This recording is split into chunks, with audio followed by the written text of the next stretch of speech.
with your host and fearless leader, Scott Atkins, at Scott Fantasy on Twitter. Red vs. Blue is a proud partner of the new FullTime Podcast Network, now sponsored by Sports Illustrated. Guests can be part of the live chat we call The Crew, and also join the show by calling 646-668-8147. Red vs. Blue, where sports, fantasy, and life collides. Politically correct? No chance. Fair and balanced? Absolutely. Get ready. Red vs. Blue is back in 3, 2, 1. Hello, everybody, and welcome to Red vs. Blue Friday Night Football, wherever you may be. Thanks for making us part of your night. I'm Scott Atkins, team legacy in the world of high-stakes fantasy football, and joined by my big blue co-host here, Big Green for the Celtics, Adam Krautwurst. Adam, it's a big night, buddy. Red vs. Blue is back. Dude, I love Red versus Blue. I got baptized last year. You were trying to explain it to me, me being a kind of the new Red versus Blue guy last year. I absolutely love the idea. Here we are, year two. I love this. I got to be honest with you. I love this community over here at the FFWC and at FullTime Fantasy. It's tight knit. Everyone knows each other, and everyone takes these drafts very, very seriously, as they should. It's a brotherhood, a sisterhood, a community, all in one, and it's an annual tradition to go out to Vegas. Can't miss it once you start.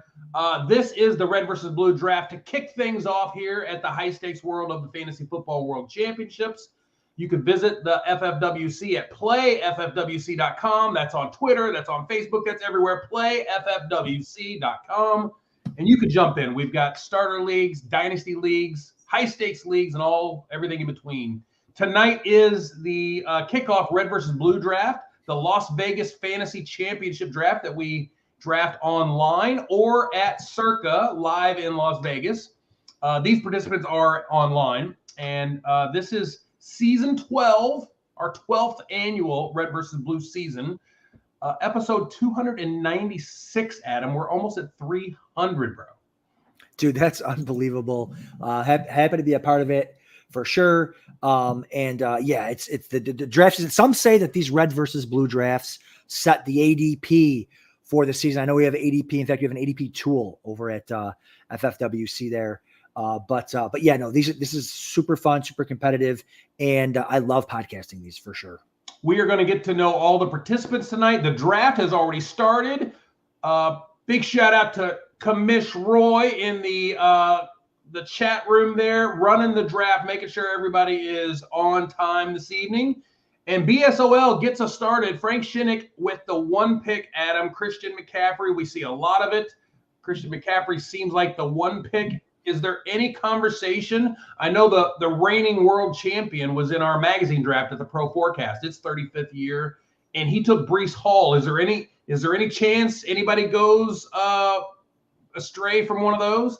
I love having the courage to go Breece Hall. And I think, a couple of things. It depends on how many drafts you're going to do. If you're only going to do a couple of drafts, go with Christian McCaffrey at the 101 because you're not going to get him anywhere else, right? But if you're going to do a bunch of drafts, you can mix in a Breece Hall here and there. I think Breece Hall has just as good of a chance to finish the RB1 as Christian McCaffrey. Again, Christian McCaffrey's getting old. He's getting banged up. I could certainly see him not being the 101 or the RB1 next season. So if you're going to do a magazine draft like that, you want to plant your flag on someone. I don't hate Breece Hall as the 101 at all.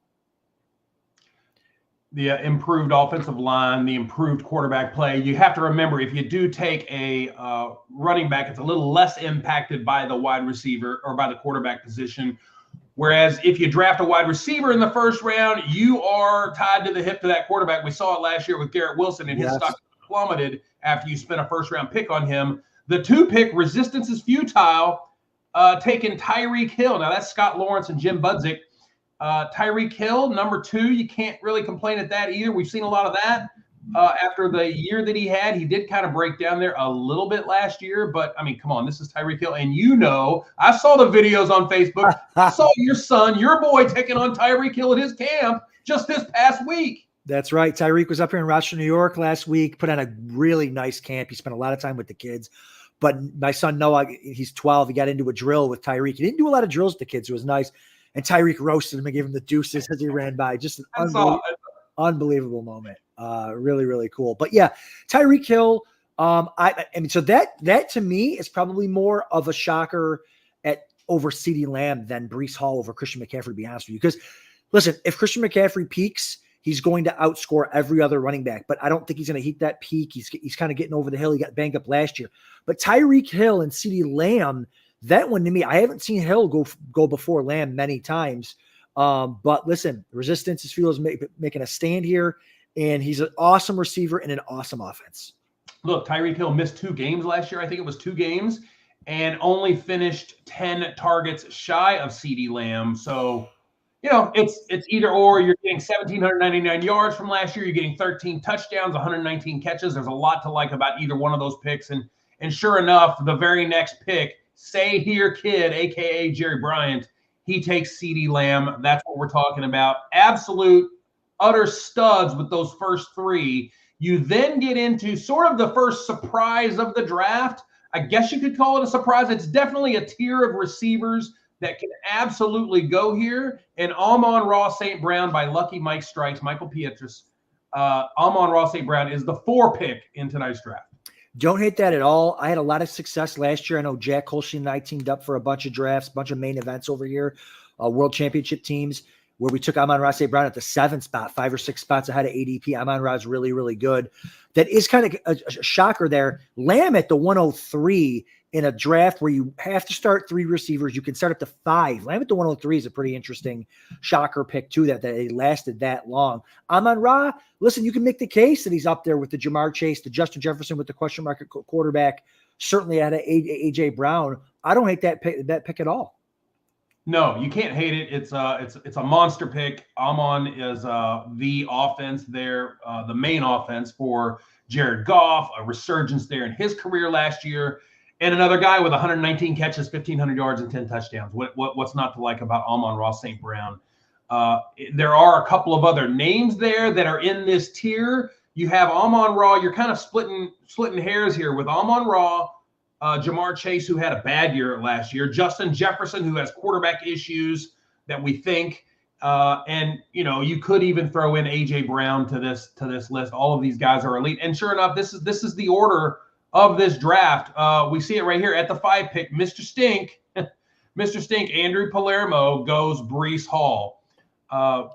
Again, upgraded offensive line, improved quarterback play, and a very soft schedule for Breece Hall this year. Yeah, I love Breece Hall this year. I'm going to have him everywhere. I have a Breece Hall jersey for this season. I was strutting around in my Jahmyr Gibbs last year. I'll wear my Breece Hall just for you, Scott, this season in Las Vegas. Love him this year. He's proven. I like him pretty significantly over Bijan Robinson, to be honest with you, only because I've seen Breece Hall in the NFL be amazing. I haven't seen Bijan be amazing yet. I think he's going to be good. We're projecting him to be good, probably a better offense, better quarterback, probably a better coach, but we're projecting all that stuff. We know what Breece Hall can do. Bijan didn't have a great year last year. A lot of things going against him, obviously. I love Bijan Robinson, but I like Breece Hall better this season. Yeah, and that is Andrew Palermo, Mr. Stink, your favorite team last year. You identified him at the end of the draft as your favorite team, the team to beat, and he went on to become regular season points leader. Didn't get it done in the end, but look, regular season points leader, what more can you ask for with that Alam Alave stack that he put together last year? Now, Mr. O, Brian Schreiber, new to this league this year, Jamar Chase at 1-6. Again, we didn't see Joe Burrow have the end to the season that we'd like with the injury there in the hand. And Jamar Chase, it just wasn't an elite year for Jamar Chase, but the talent is there. 100 catches, 1,200 yards, and 7 touchdowns. It's definitely a touch below, but we know what he can do as a wide receiver on the outside. Jamar Chase, would you take him here over the other options? Like, I know you mentioned Bijan was there for you, and I think I have to agree with that. Jamar Chase over Jefferson? So I've done a couple of these circa Las Vegas championships already. The first 2 ones I did, I picked around this area, and I took Jefferson over Chase both times. I think, but again, you know me, I'm a high volume, high stakes drafter. I'm not doing it every time. I will have my Jamar Chase for sure. But Chase, again, he's not. I don't care who's the quarterback for the Vikings, Jefferson's going to get peppered. 140, 150, 160 targets. Chase isn't that guy. He's a lower target, deeper threat, big play guy. So that kind of, again, I'm fine with Chase. It's kind of like the Breece Hall versus Bijan Robinson argument. He's fine. He'll be fine, but he's hurt a lot. Jamar Chase is, Burrow's hurt a lot. And like you said, you're tied to that at quarterback. And so there are some question marks there with the health and all that, but Chase is going to be fine. You certainly can't hate a Jamar Chase pick. Yeah, it was the end of the season without Burrow that really hurt the numbers. 5 points, 10 points, 7 points. Those games will kill your season right when you need him the most. And if he has Joe Burrow, he should be okay. But, that brings his average down to the 16.4 points per game. You're talking about Justin Jefferson at 20.4, wasn't as impacted by the loss of the quarterback when he had to go through his Jaron Hall experiment there. Week 15, 15 points. Week 16, 26 points with a touchdown. And week 17, 11 points on 10 targets. So seems like he was able to recover a little bit, but there's definitely an impact to not having Kirk Cousins. And now you're going to Sam Darnold or you're going to a rookie quarterback. Justin Jefferson, I know you said you took him. I can see why he's falling here. I think we even had him in the magazine even a little bit lower, taking Garrett Wilson and Bijan in front of him. But Bronco, Ken Brzezowski, Bronco, the 2020 champ and the 2022 champ of this draft. And I didn't give Frank his props, by the way. Number 1 pick BSOL, 2023 number 2 champ also. So he's won this thing as well. But Bronco has recent success in 2020 and 2022, knocking this down. So, we can't fault this pick with Justin Jefferson. Yeah, and I totally get it. Jefferson has a lower floor than a lot of these guys do because of the quarterback situation, for sure. So I totally get that. I could see people taking him lower. I understand that as well. But Jefferson also has the weekly upside. He's on pace to be one of the best receivers to ever live as far as his numbers are concerned. So I think he's going to be fine. And hey, he follows it up with 2 more receivers, receiver. And we know that was very successful. Like you were talking about pre-show, very successful last year. Yeah, Jefferson disappointing, but he missed 7 games, didn't have Cousins for half the season, and still produced the 5th most fantasy points per game at wide receiver. So it's just, the question is Sam Darnold. How far is the fall going to be? Or is there going to be one? Maybe we're too hard on Sam. Always smooth. Brian Nutt down in Florida takes A.J. Brown with the 8th pick. A.J. Brown finished 5th in receiving yards with 1,456 yards and fantasy points 293. But he did have a late season swoon. Again, this was a disorganized, kind of chaotic end to the Eagles team as a whole. A.J. Brown, 8th pick overall. Are you okay with it? I'm not. I mean, it ends up not being terrible because Always Smooth gets Gibbs at the 205.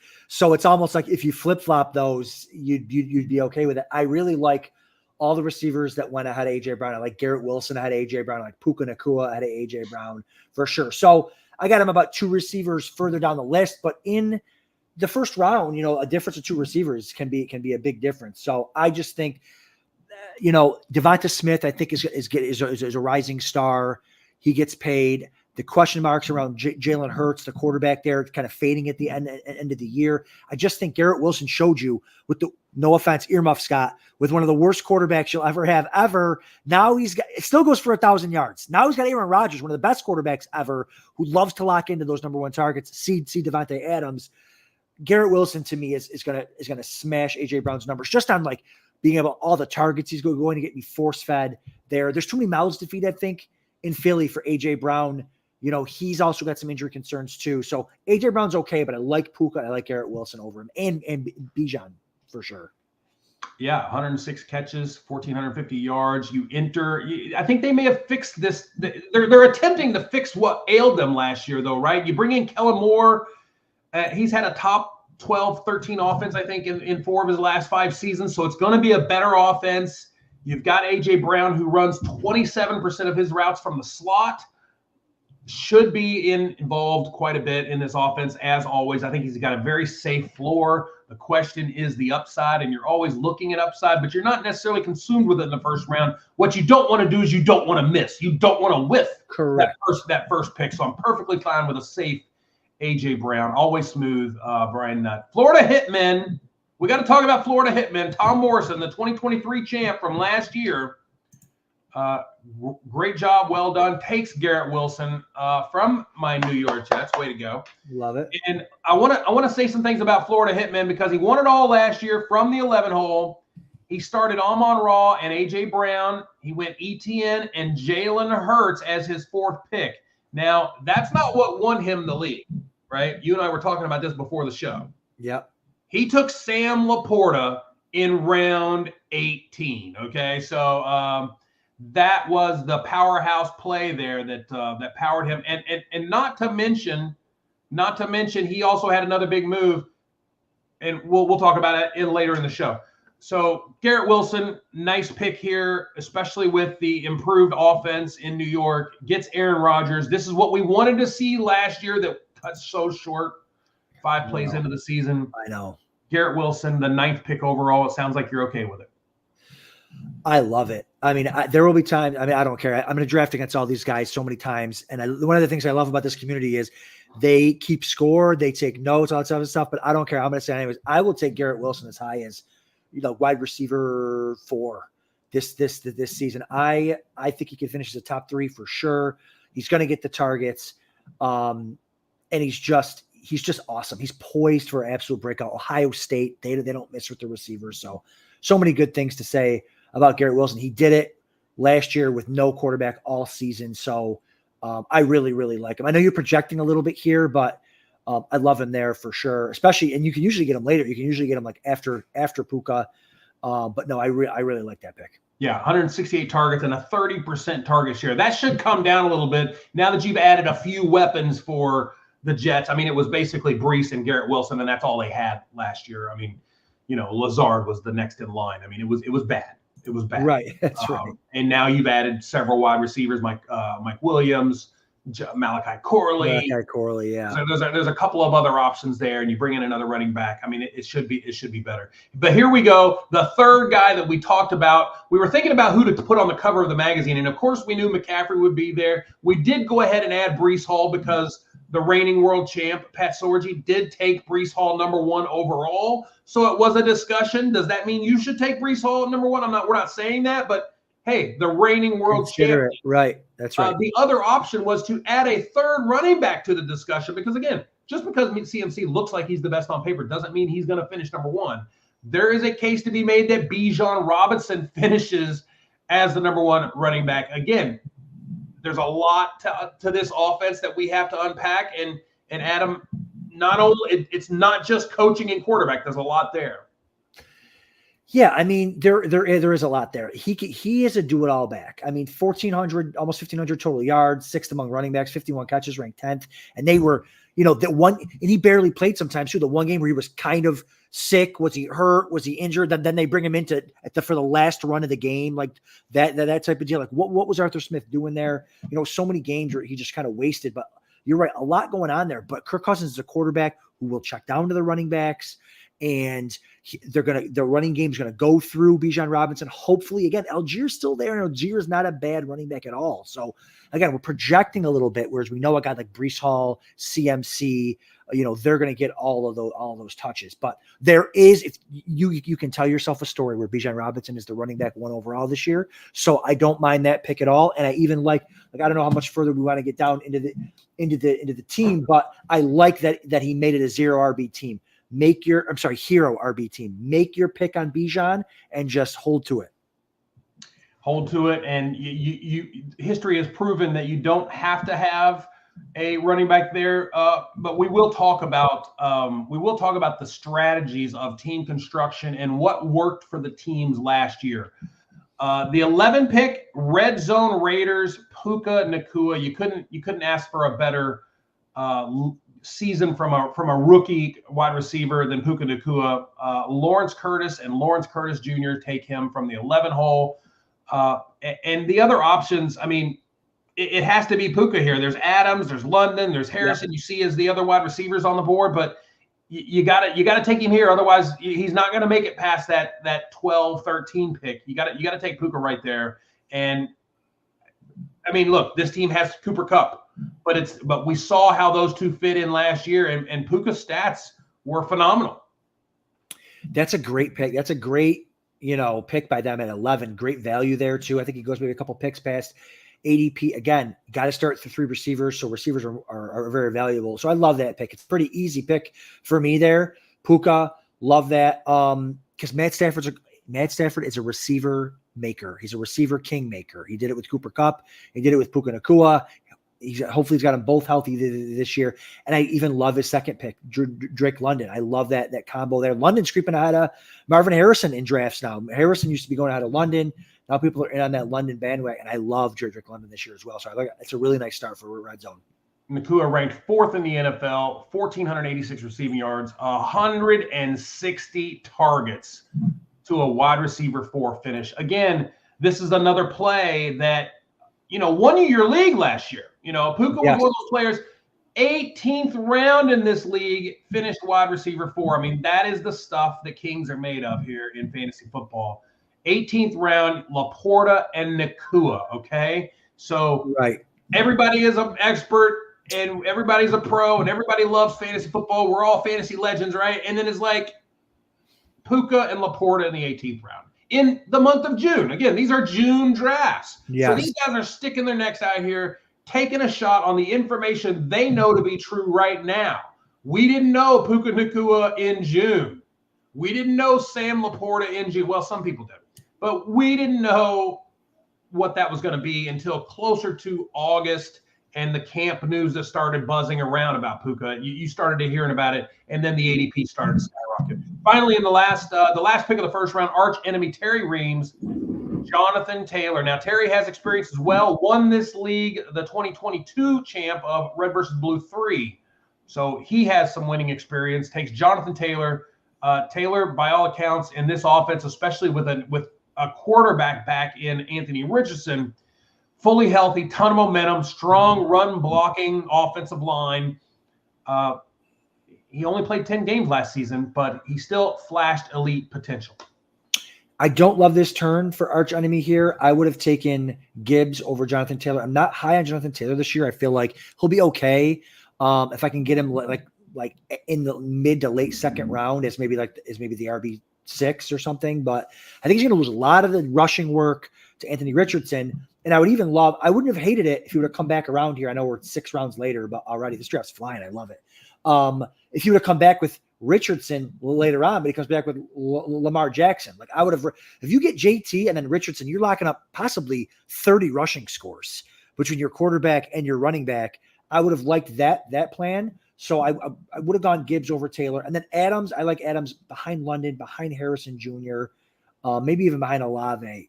It's probably in the Olave range for me. So it allowed Red Zone to have a nice 1-2 with Puka and London, Square Ham to get a nice 1-2 with Bijan and Marvin Harrison, and even Gibbs to fall down to always smooth. So, and I know it's starting to get into player take season, but I don't really like that turn for arch enemy. Taylor finished averaging 15.6 a game, and he finished down the stretch, was particularly effective, averaged 99 yards per game in his final 8 starts with 6 touchdowns in his last 5. So there's a lot to like about how he finished, for sure. How he finished the season. It was like, okay, now it's starting to become the Taylor show, and they started to really hit their stride a little bit, that team did.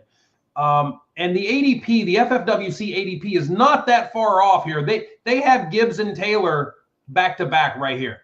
It's Gibbs and Taylor 12 and 13. That's what you're seeing. Okay. With Gibbs at RB4, Taylor at RB5, average of 11.8 to 13.9. It's very, very close. Yeah.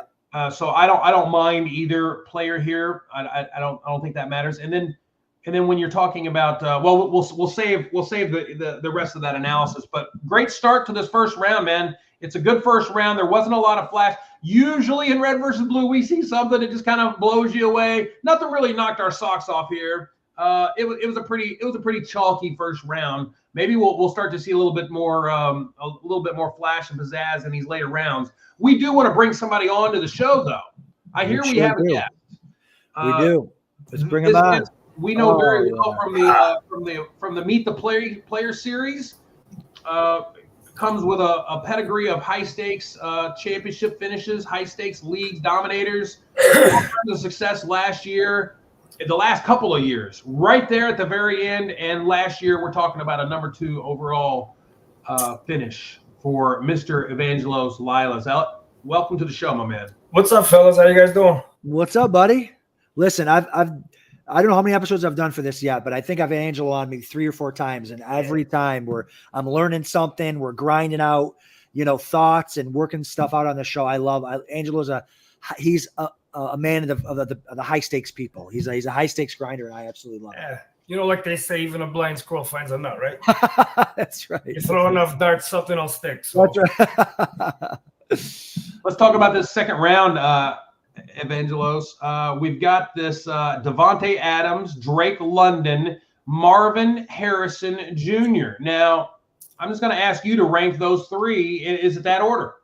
I wouldn't take Adams. I wouldn't take Harrison. London, I don't mind taking a shot on. I like Olave there. Well, actually, you said those 3. The thing is, it's not that I'm not taking away from the talents, but with Harrison, I feel safer with a London and Olave. Are you really going to get more production than those 2 receivers? Is Harrison going to break out? I get these prima donna vibes, which worry me a little bit. So, that could play out. Maybe it won't. But you can also go through that. See, people get stuck in that Puka Nakao where, these guys are coming out. They're going to be super studs. But you still got to learn the pro game, man. There's a lot of little nuances that he still has to get through. And maybe, the start of the season could be slow as the season rolls on. He could be producing, possible. But for me, to take a pick that high, there's plenty of talent there in that same grouping that I would be more comfortable taking because I've seen it. And he's been in the league 2 or 3 years. You know what I'm saying? As far as Adams goes, talent is still there. I don't trust their coordinator. I just went through him for 3 years over here with Chicago Bears. The guy could be brilliant, and the guy could be the dumbest guy on the field. Plain and simple. The new, I'm forgetting his name over there now. But the thing is, he's a great run coordinator. I'll tell you that much. But when it came to the passing game, I felt like he was very sloppy, and he didn't know which direction he wanted to go with when he was actually running the offense. So that's my biggest worry, plus his QB. With London, listen, Cousins is proven. He did it in Washington. He did it in Minnesota. You know what you're going to get with this guy. As long as he's healthy, he's on the field. And this kid is open. You know what I'm saying? He's finally going to have a quarterback that understands where to put the ball. This kid's going to get peppered. And who else is the guy with? Darnell Mooney? I watched that too. He's a one-trick pony. He's not going to do anything beyond, a long route here or there. You know what I'm saying? He's not a possession receiver. London has the skills to be the guy to see those 130, 140 targets and make something out of them. Pitts, that's another story. But anyways, it's like that. That's the way I view those 3 if I'm looking at those 3 players. Yeah, I like that breakdown, Angelo, for sure. London is a guy that I'm super annoyed that man, high stakes players are so much better now. There's so much information, great free information. Like London's a guy that, if you just were to turn the computer on, all right, before this, I'm going to turn the computer on. I'm going to go draft all the Drake London. Oh, wait a minute. He's already up to wide receiver 10. Yeah. You know what I mean? I was hoping to get him before in the offseason. I'll get him at the 2-3 turn. I love London. No, everyone's onto it. Everybody knows. Everything you just said is completely accurate. I will say this, from draft to draft, though, man, it's been a different animal. It really depends on your grouping you're in, because a guy you get here, you can get later sometimes. Because I already seen it in this draft. Look at Neighbors. Neighbors, yes. I got him at 3 times.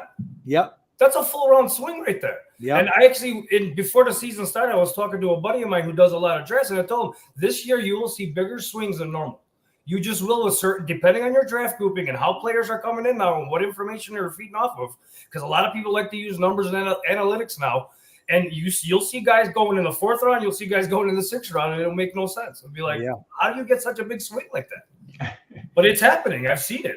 I've been already in 20 plus drafts. You guys remember when we were all feeling really smart about our Drake London picks through the August of last year, and in Vegas, you might have snagged him. And you're like, man, you're feeling good about it, and then he posts a 0 in week 1, and you're like, wait, why did we discount the the Ritter quarterback issues. We knew it was going to be an issue, and we just said, he's good enough to get over. I think you were talking about Luke Getzey. Luke Getzey, yeah, that's who is Getzey. The Raiders. Well, Arthur Smith's the worst in the whole wide world too. Like getting rid of him. I mean, that's why I want to love George Pickens. Yeah. I want to love him, but man, Arthur Smith is the worst coordinator on the planet, or he's the worst head coach. I guess I don't know how bad he is as a coordinator, but it's just so bad. Wasn't giving Bijan the ball, Drake London, Kyle Pitts. I don't disagree with that one, dude. That something was wrong with that guy. That guy has freaking Ferraris, and he treated them like Pintos. I'm sorry. London finished offense, what it could be. 46. He finished 46th in points per game. So we're expecting him to really correct things. Okay. Well, you got to buy the hype on some guys every year, man. Somebody's gonna ascend. You want, in last year, okay, I was wrong. I had 46 bases. So, but here's the thing, though. He's got the quarterback now. He's got the quarterback. So if it doesn't happen now, then it's the player, and then it is what it is. It's an expensive. Well, he's got the quarterback coming off of a torn Achilles. But modern medicine is not what it used to be, dude. These guys come back like nothing nowadays, man. And Kurt doesn't have to run. So are you down on Scott? Are you down on Rodgers and Garrett Wilson? Because Rodgers coming off a torn Achilles. Right. You have to consider it. You have to consider it. The first time I saw him roll out, I'm like, oh no. And I'm going to feel that way every play. I know. So, I'll tell you what, though. Penix is not someone to sleep on, though. He might be a rookie, but that boy can ball, man. If he gets a shot in there, he's not like the guy they just traded away or got rid of. I'm forgetting his quarterback name now. But Penix could throw it. He could check it, man. Yeah, it would be amazing to see. Desmond Ridder, whoever else was there. Yeah, they were terrible. Bad old coordinator, bad quarterback. Again, you're projecting a little bit here with London, but I think, and you're probably taking him closer to his ceiling, but I'm okay with it.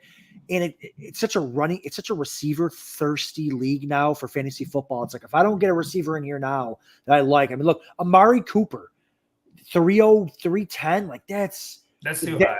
That's where we're at. That's where we're at. Wide receiver 24, wide receiver 24 versus RB9.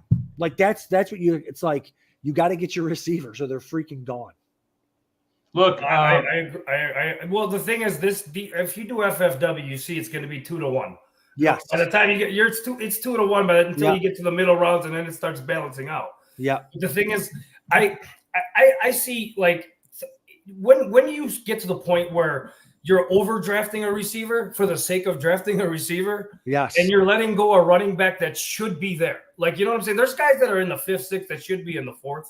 You know what I'm saying? Should be up a little higher. You know what I'm saying? But it's that fear of, I'm not going to have enough wide receivers in this league. If you play this league, man, I'm telling you. And there's a thing too about the RB dead zone. Listen, the RB dead zone was rounds 3 through 5. That's back when you were taking like running back 15 in round 3. Now you're at running back 7 in round 3. Like, if Travis Etienne versus, Devonta Smith, like if Etienne doesn't bust, he's going to outscore Devonta Smith because he's the stud running back there in Jacksonville. I'm not a big Kyren Williams guy this year, but I'll take a little bit of him. But yeah, you got Kyren was RB 2 last year versus Deebo Samuel, who's going to miss 3 games, or DJ Moore. The RB dead zone now needs to be pushed down. The RB dead zone might be like rounds 5 to 7 or something. Yeah, but look at this dead zone. If you look at 7 and 8 right now with Swift, Connor, Montgomery. These are the guys that were leading the league for half the year. Yeah. Mostert, Montgomery, Connor. These guys were all guys that were in the top 10. Yep. And look where you're getting them. Yep. I mean, and the thing is, they may or may not produce in the same level, but the thing is, there's quality there at the later rounds, depending on how you want to draft. To me, I never bought into the dead zone. I love the dead zone. I fell into it. You guys keep thinking it. I found some great talent in that zone, yeah? By the way, tonight's challenge is easy. Subscribe to the channel here on YouTube. Like the podcast. Thumbs up. That's easy too. And then comment in the chat with the player who you feel is this year's sleeper. We have this player written down. When he's drafted, we'll see, or maybe even after the draft, we'll see who answered with this player name. Winner will win a free entry into this year's 2024 Las Vegas Fantasy Championship, where they can win a $50,000 grand prize. All right, that's the challenge. That's easy. And by the way, you all were talking about roster construction. It's interesting. The top 4 scoring teams from this league last year all went either 2-1 or 1-2 in their first 3 rounds with running backs and wide receivers. There's a couple of other stats I want to run by you. 3 of the 4 top scoring teams didn't take a quarterback until the 9th round. Hitmen, who won the league, took Hurts in the 4th. Okay, that being the lone exception. 3 of the 4 didn't take a tight end until the 9th round. Now, Stink took Kittle in the 7th, and he was one of the top 4. But as you can see, green and yellow stickers are the way to, last year anyway, to accumulate a top-tier team. It's not the early tight end, and it's not the early quarterback. It's and we talked about this last year, Adam. We talked about, hey, quarterbacks are at least a known quantity, right? You know what you're getting with that Jalen Hurts pick, and we talked about that when he took him.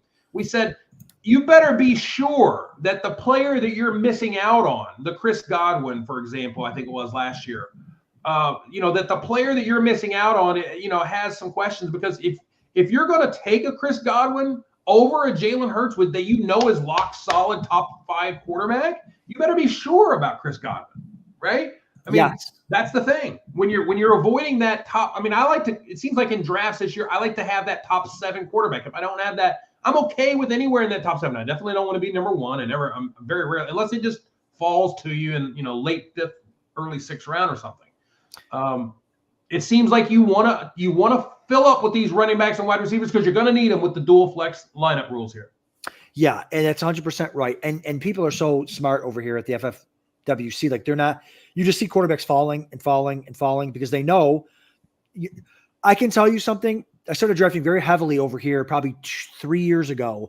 And I can tell you that year, every time I went quarterback early, I always – not even early, just with the first 1 or 2 quarterbacks, I always regretted it because I'm always like, my God, 5 rounds later, I can get Kyler Murray or Dak Prescott or something like that. Like, why did every time I regretted it, every single time. So now, I'm with the flow. Like, hey, I'll wait. It's quarterback chicken over here at the FFWC. And I love it. Keep letting it go. And the QB1, Josh Allen, isn't, this last 2 seasons, the quarterback 1 doesn't dominate like the quarterback 1 used to dominate. And now he's got even less weapons. So I think you're seeing the difference between QB1 and QB10 is much different now. So yeah, wait it out, get your running backs, get your receivers, and then you can still look at Dalton Kincaid, tight end 6 in round 6. You know what I mean? Or 5, sorry. You can still get your tight ends later and your quarterbacks later, Pitts in round 8, or 7, 11. I love it. Get your running backs, get your receivers, and then get your quarterback and tight end. There's waivers in this too. It's not best ball. Yeah, I said it last year when quarterbacks were going in the 3rd round. I never understood it. Like, why? What changed? Nothing's changed. I said you could wait. Look at the talent that was going way late, and that was drafts. Cousins, Dak Prescott, a few other guys, that went off during the course of the year. Just never made, even in this draft, Josh Allen. You're living off a name right now. What's he throwing to exactly right now? Who's his number 1? You figured that out? Is it Kincaid? Well, who's his receivers? You know what I'm saying? Are you going to get the Allen you've been seeing? Probably not. Is he going to be bad? No. But is he 4th round Allen? No, I wouldn't. To me personally, 5th round is the earliest maybe I'm looking at a quarterback, depending on what's available to me. Because if the quarterback's better than the talent there, I'll go QB. I have no issues with it. But there's no reason to go quarterback anytime before round 5, personally. You know what I'm saying? And then on top of it, you stack it with a tight end right after it. So you're coming quick pick, which is never a good thing. Personally, I've never you're really limiting your roster lineup when you go quarterback tight end right away, even though it's a stack. And I get that. To me, if you're going to go QB, wait 2 or 3 rounds before you grab that tight end. Because you're really, because like Adam said, what's the difference between if Pitts plays okay? What's the difference between Kincaid and Pitts? Not much. 10 points, 15 points. Yeah. It's not going to be anything. It's not going to be anything crazy. So the thing is, to do that, you really hurt your team and you hurt yourself.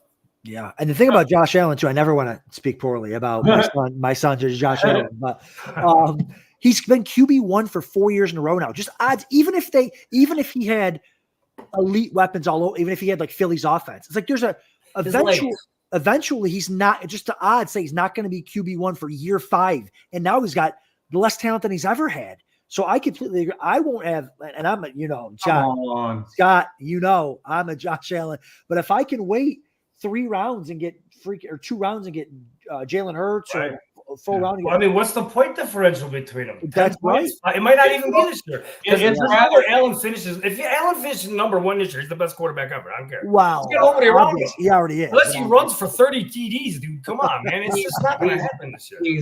He's fantasy MVP candidate. He's MVP candidate. He's all that in a bag of chips, right? And I'm not a Bills fan. I'm a Jets fan. But Josh Allen averaged 27 fantasy points a game, okay? Now, there's a couple of guys underneath of him. There's Hurts at like 25. There was Lamar at like 24. And there were 20 quarterbacks that averaged 20 points a game, right? Yeah. They're all in that 20, 21, 20. C.J. Stroud was QB 12, finished with 330 points. So there's a ton of – if you're not getting the best one – I don't know why you're dogging on him for not who he's going to throw to. I mean, he barely threw to Diggs as it was. How many games were you like, why isn't he throwing to Diggs? He's throwing to nobody. He's throwing to anybody. And then he's running the ball. He's running and doing whatever he wants on the field. That's why I'll say he'll stay relevant because it's like I don't see 27 points a week, though, this year. That's not going to happen. It's just not because there's just too much gone.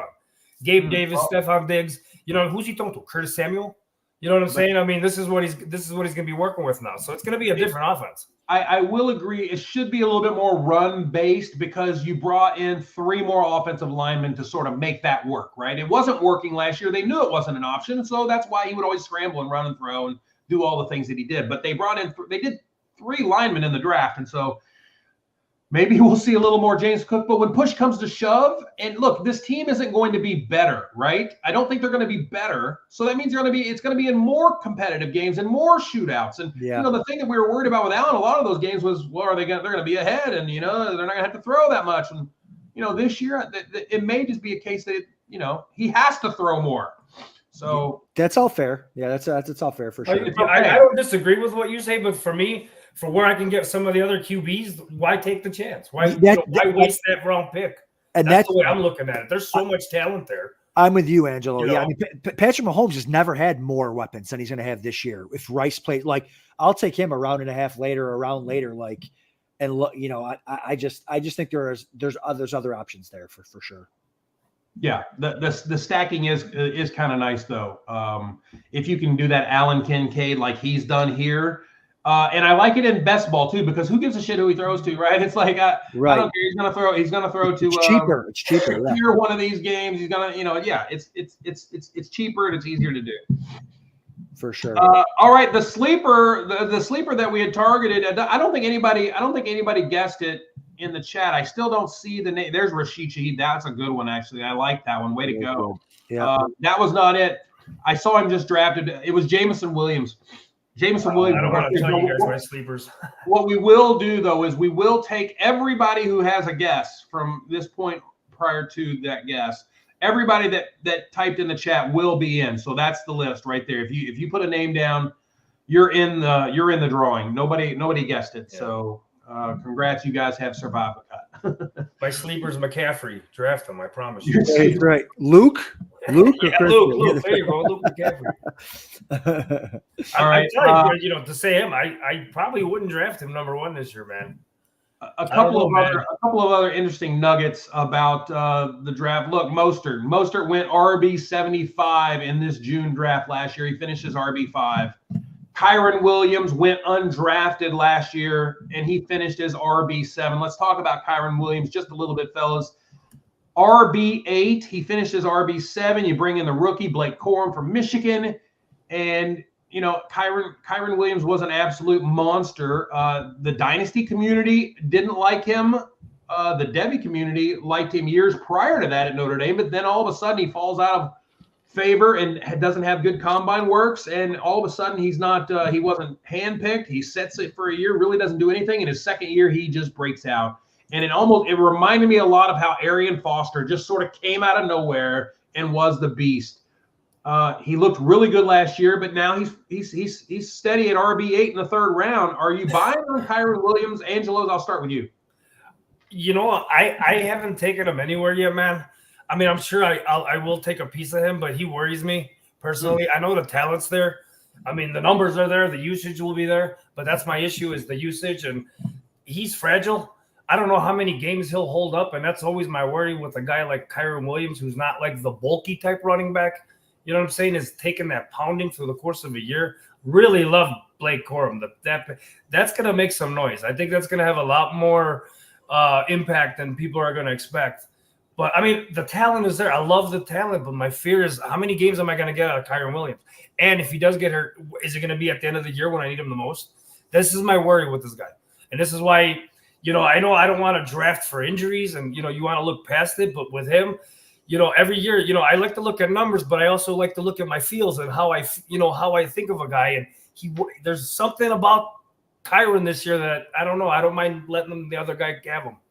I completely agree. I think that Blake Corum is going to be this year's Kyren Williams. I think that Kyren, I'm telling you, Angelo's on the. Well, listen. Unfortunately, I get paid the big bucks to tell.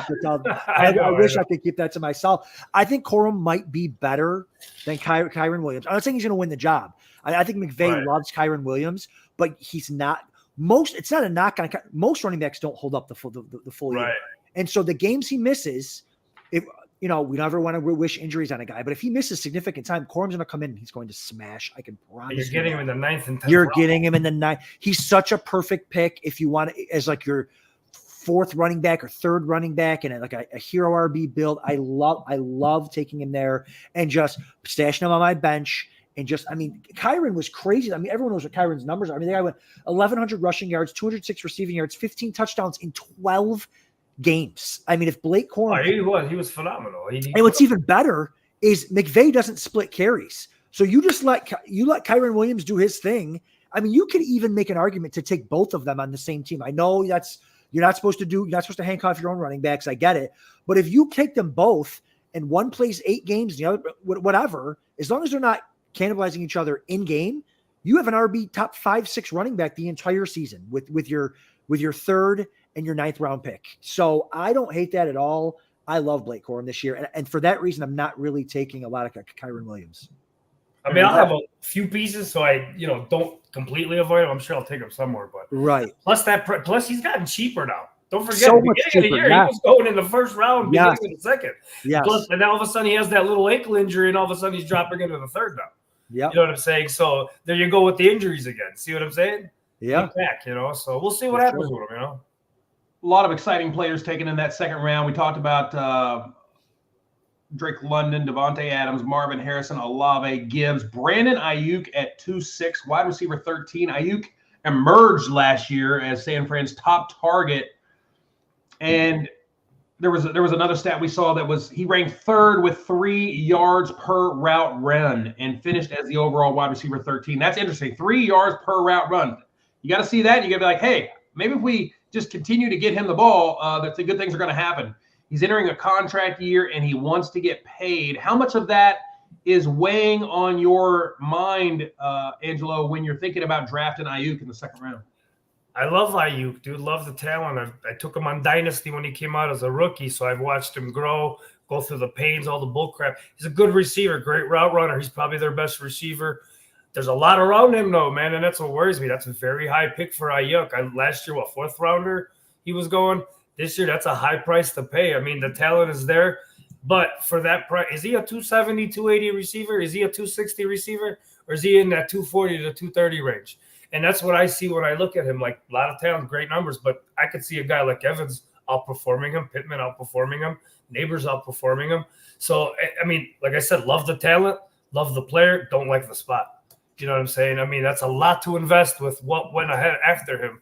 Even Barkley's probably a safer play than Ayuk at that spot. You know what I'm saying? But, yeah, no, I mean, if anything, he has to ball out because he wants to get paid. And the receivers are getting paid these days. He's going to get $20 million plus. That's almost guaranteed. So it's just a matter of who's writing the check. The only one that's going to interrupt that is himself if he goes out there and doesn't perform, or if Shanahan pulls some kind of crap or something. But, I mean, like I said, the kid's going to be good, Yeah, I'm right there with Angela. I know Ayuk is a guy that you just want to bet on talent. But, again, a lot of these guys, I don't know how many drafts Broncos doing, but a lot of these guys are going to do multiple drafts. I mean, Ayuk's an example, Angela, like you were saying, like you're going to see movement all over the place. He's usually a guy that doesn't go that high, wide receiver 13. I like him. If you're going to take Ayuk, wait till you have a pick at the back end of the 2nd round and take him at that 2-3 turn rather than taking him at like peak value here. Again, I love the player and I'm going to have shares of him, but I'd rather get him at ADP than take him ahead of Mike Evans or Pittman or Waddle or, even a healthy Cooper Kupp. I hate to say it, a healthy Cooper Kupp is going to be really, really good this year. So I don't like taking Ayuk because of all the mouths to feed there. He's an awesome receiver. That's what it is, dude. Debo can bounce back this year. Debo, if Debo's like eating up, touchdowns, that's going to hurt Ayuk. The McCaffrey's still there. They just got Pearsall. I mean, there's a lot of kills. There's a lot going on over there. There goes Josh Downs. He was hanging out on the ADP board as a player that just kept falling and falling and falling. And it's another player that did really well and has another good opportunity, but they did bring in another receiver to cannibalize those Adonai Mitchell for the camp noise. It's called camp noise. That's what that's called. Angelo, look, just go ahead and take a quick scan because I know you got to run. Take a quick scan through these teams. It looks like everybody but one team has their quarterback. Resistance is Futile still hasn't taken one. We're in round 12, and, we're 11 quarterbacks in, so he's last to take one. Nobody else has taken two. And everybody but one team – everybody but two teams has a tight end so far. So, what team do you think is looking sort of like a – I like what Always Smooth has done. I mean, that to get Gibbs where he did, that's a steal. Honestly, that might be the lowest you might see him all year. Yes. I don't see him going that far. That's a shot right there. And 4 great receivers, followed by Dobbs and Coleman. Coleman can break out. You got productive receivers. I love his draft. Perfect tight ends. You know what I'm saying? Probably could have waited on Komet another round. But, I like what he's done. Square Hammer looks decent. I like what he does. I don't like McBride in the 4th round. I like him in the 5th. But overall, I like what he's done there. Red Zone looks solid too.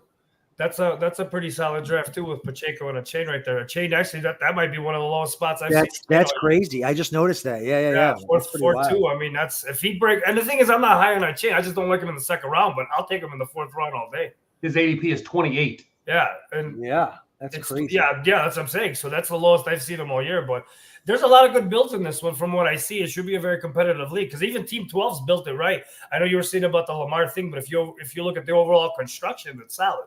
You know what I'm saying? So I got, besides not having a tight end yet, but that's, you can always find one of those guys. By the way, Angelo, can we get you to comment? Sorry, Adam. Can we get you to comment on this Malik Neighbors meteoric rise that we're seeing in ADP? This guy was in the 50s and the 40s, then the 30s, and now he's blazing into the 20s, bro. I mean, it was a mid-3rd rounder just last week that I look, and now all of a sudden we're seeing it in the 2nd round. Yeah, that's a little high for me. I took him in the 3rd, so I don't have any. I like 3rd round better than 2nd round because there's a lot of guys there you could have taken, but it's camp noise, dude. You start hearing these camp noises. Oh, look at this amazing play. He's got nobody on him, and look at this catch. Oh my God, we got to draft him 3 rounds higher now. It's just it's a matter of you look at the offense. What do you got? You got Slayton. You got the rookie from last year. I'm forgetting his name now. Yeah, me too. You know what I'm saying? You got Waller, who's not coming back. So there's a lot of things going on there where there's probably about 150 targets available for somebody. You know what I'm saying? And everybody's pegging them onto Neighbors. And like you say, if you're going to get that many targets, you're going to catch 80 to 100 of them. So there's a lot of potential there for you to have a very solid season.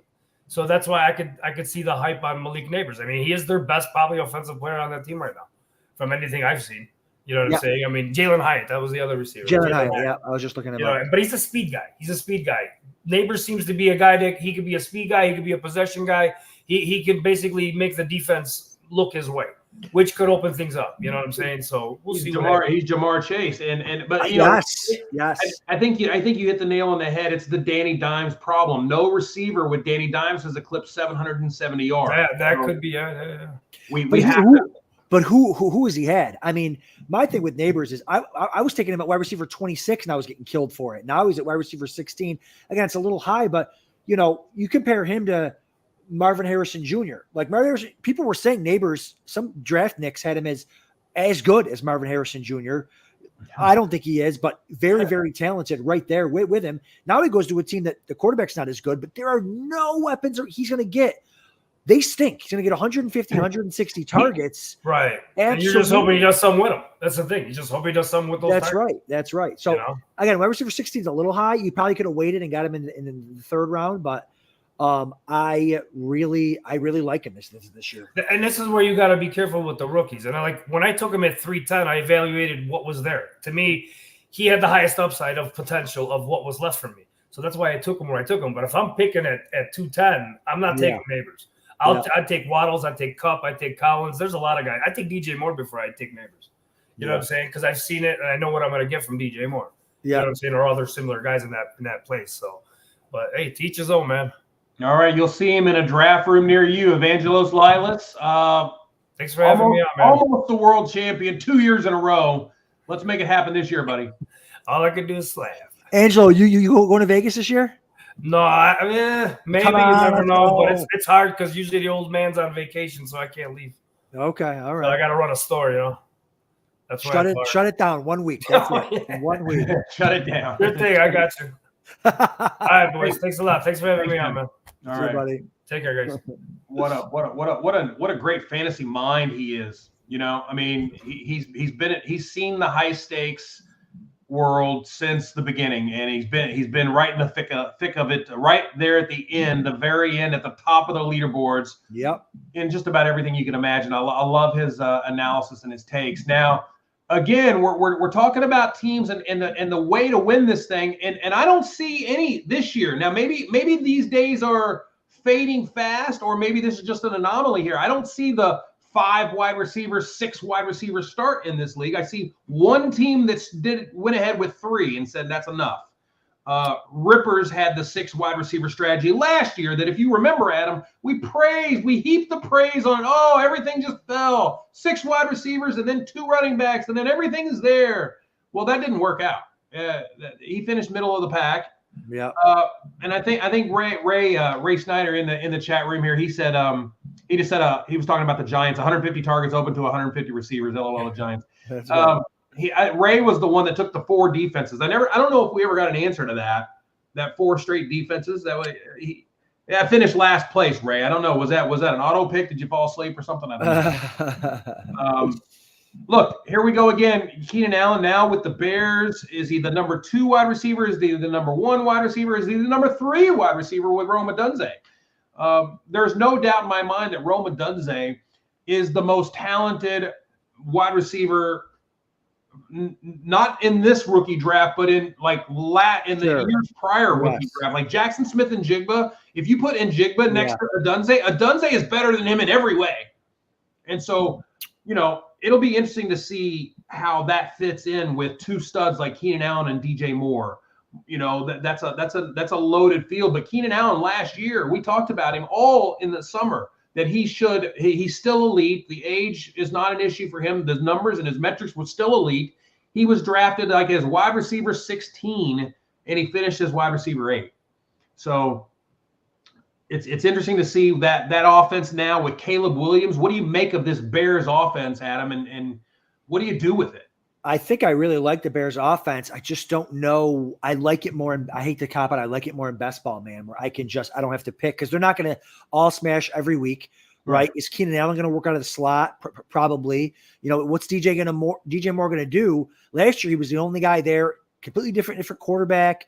He was great, but Keenan Allen might be as good as him. Rome Odunze is very, very good. Cole Kmet's there. Swift can cut.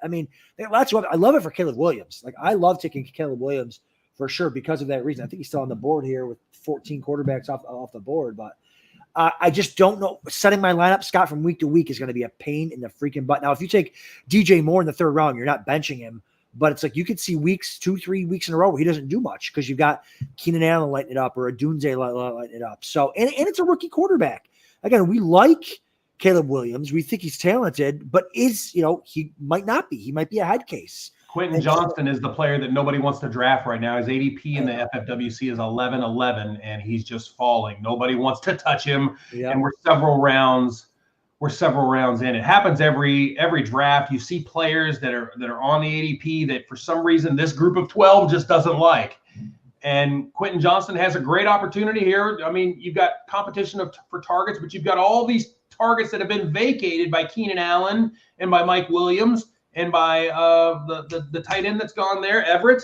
So, you don't have those players anymore. You got enter Ladd McConkey. You still have Josh Palmer.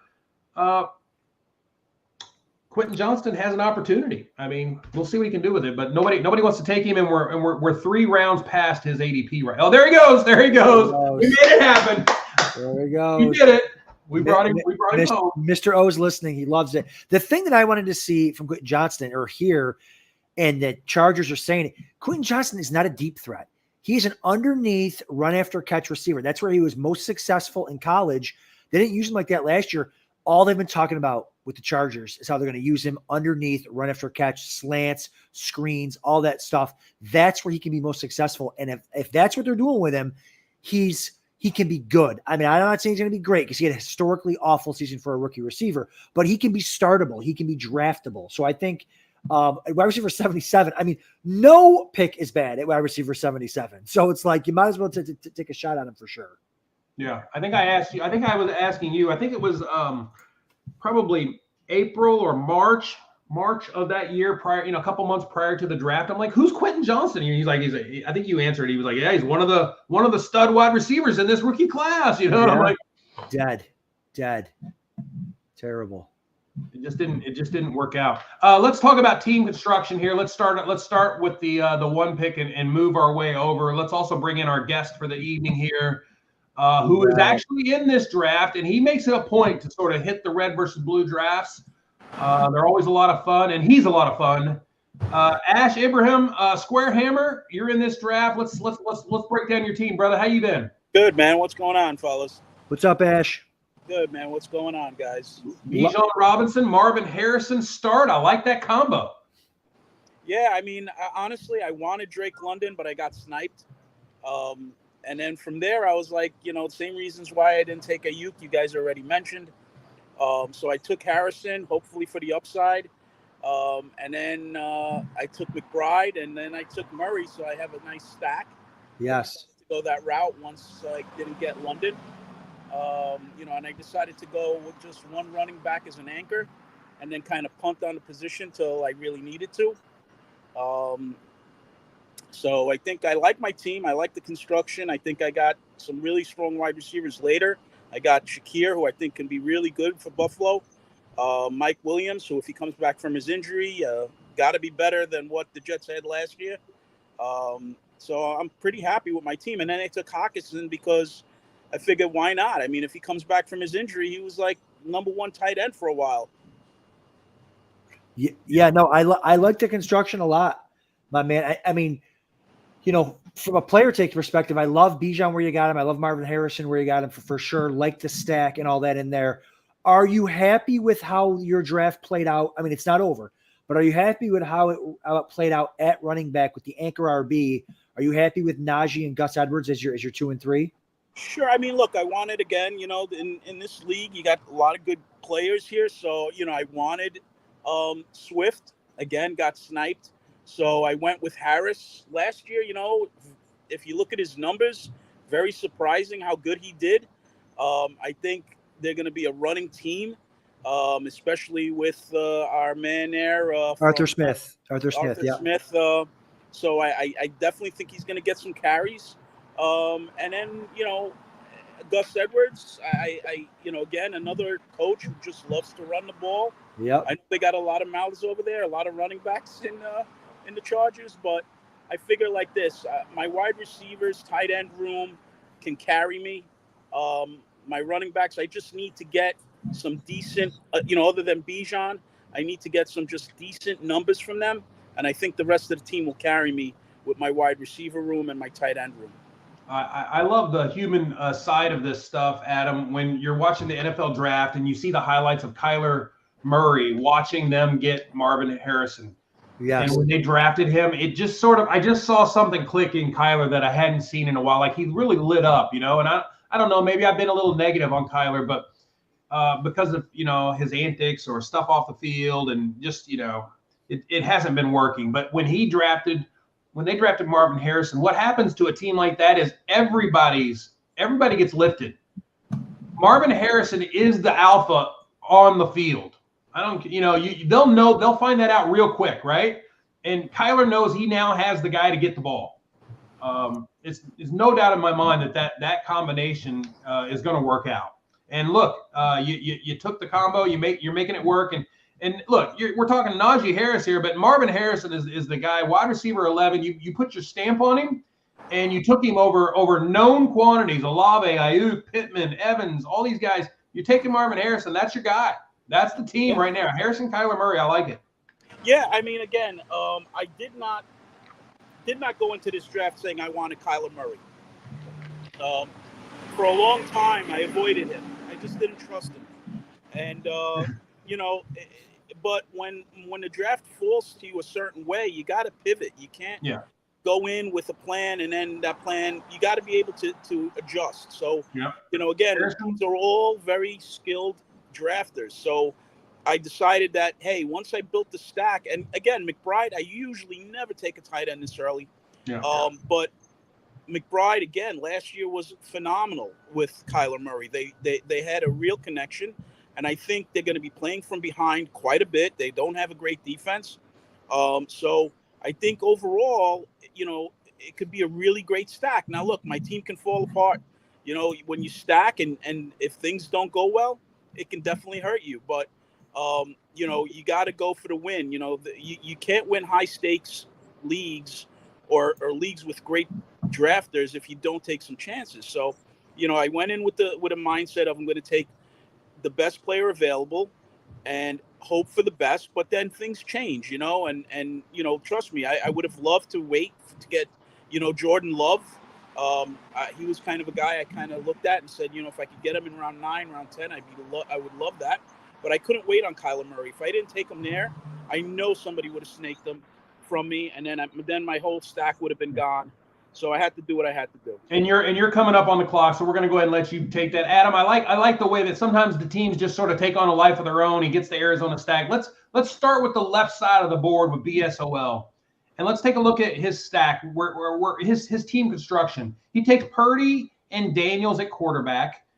One veteran, one exciting player. I like the safety of the floor of Purdy, along with the exciting upside of Daniels. It kind of gives you that mix that you need. And he waits till the 9th and the 13th round to do it. Yeah, really good stuff. And, it's probably the plan to do that too, usually when something like that happens. And, I like the roster construction there too. You get that flag plant on your hero RB, and then you just ride it out with all the receivers and you get your elite tight end. One of the things people kind of screw up about zero or hero RB is the idea is you load up on receivers, but you want to get that elite tight end or that elite quarterback in that mix too. He obviously BSOL clearly likes Ingram. I would have taken. I mean, I don't know how he feels about Andrews, but Andrews would have been really nice there to get because I think Andrews has a potential to be tight end 1, as does Kincaid. I probably would have taken Kincaid over Ingram too, but just to load up on all those receivers, forget player takes, just the kind of the roster construction there. But Purdy, Daniels are great. I like Daniels ahead of Purdy this year in my quarterback rankings just because of the rushing upside. So to be able to get both of them, I think it's great. He kind of flip-flopped it, but he gets that stack with McLaurin, gets that stack with Purdy and McCaffrey to kind of make that work. And so, I really like this build for sure. That is a hot take, Daniels over Purdy. But I do see a lot of drafters that agree with you. And, Purdy, we talked about the floor. He led the NFL in quarterback rating, yards per attempt, and air yards per attempt. And he finished his fantasy QB 6. So a lot of stuff was rolling for him through the season. But then I thought I saw something in the Super Bowl. And in the Super Bowl, he was chili dipping these throws against the Chiefs defense. Like they really got after him and they were hitting the dirt and it didn't look good. And it made me step back and say, man, did they figure him out? Because it's not raw talent that, we saw where that landed him in the draft. He was the last pick. And so right. Did they finally crack the code on Purdy? And if they did, we'll see. But it's nice. I like the roster construction because you have to put that into account. If you take a player like Purdy, you better get a guy like a Jaden Daniels to give you that razzle dazzle upside if the wheels start falling off the bus. But again, a McCaffrey team, that's exactly what you want to do. You want to fire away at all those wide receivers. You want to take a stud tight end so you're ahead of the game at that position as well. And then, you piece together your RB2, and I think he pieces it together. Again, Singletary, safe floor.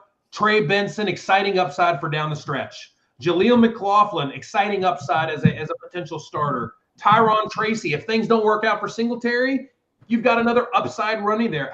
He does a lot right with that team, and you can see why he has a title to his name. Let's move on to Resistance is Futile at the 2-hole. The 2-hole, he takes Trevor Lawrence and Tua. He waits till the 13th and the 15th round to do it.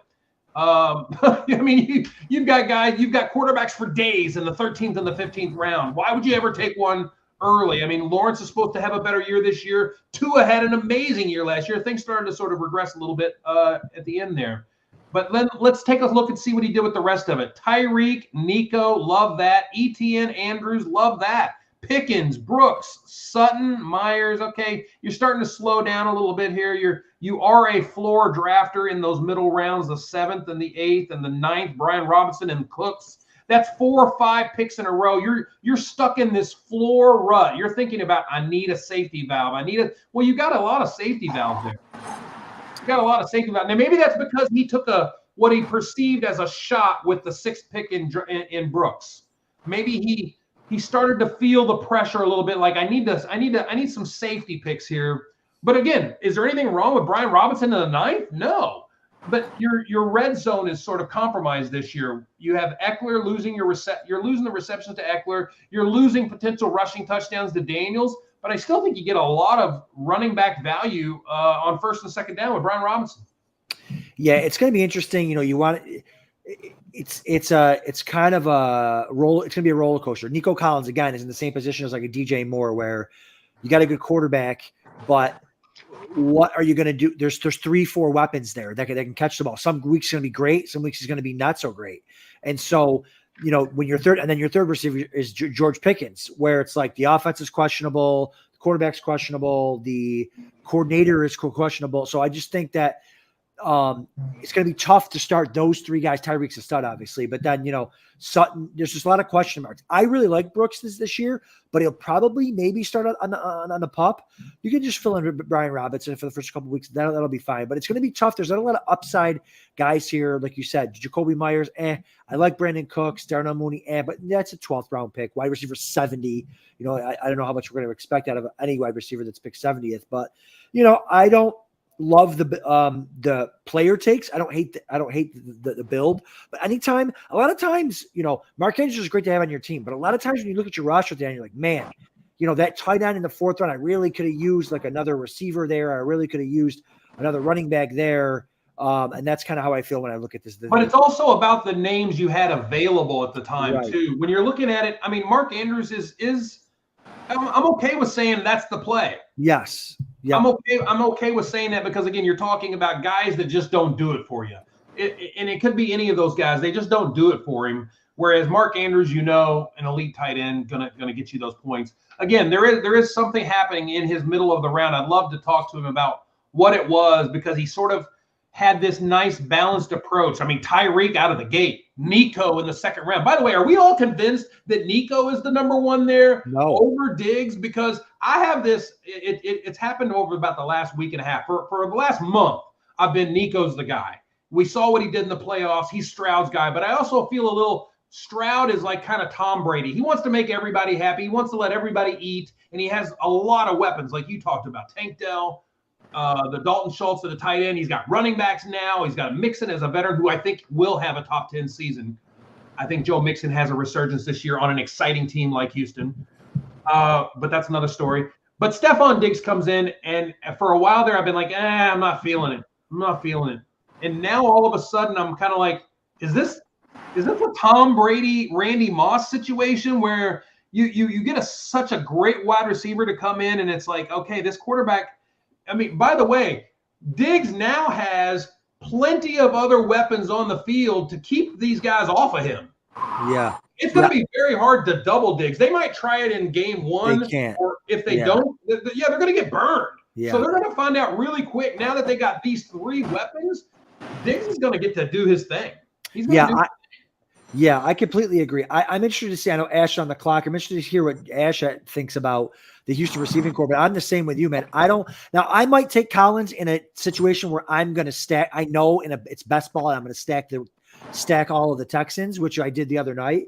But I'm not targeting them in lineup setting leagues and stuff like that. Because like you said, he might be the wide receiver 3 there. Yeah. Tank Dell's a stud. He's probably not the wide receiver 3, but Stephon Diggs is a stud. I don't want to have to put a guy in my lineup that doesn't break out but every 3 or 4 weeks. So, Ash, what do you think about Houston's? Well, receivers? yeah, so believe it or not, that's why I took Amari Cooper, right? I love Diggs, but you got a team that there's one football and way too many mouths to feed.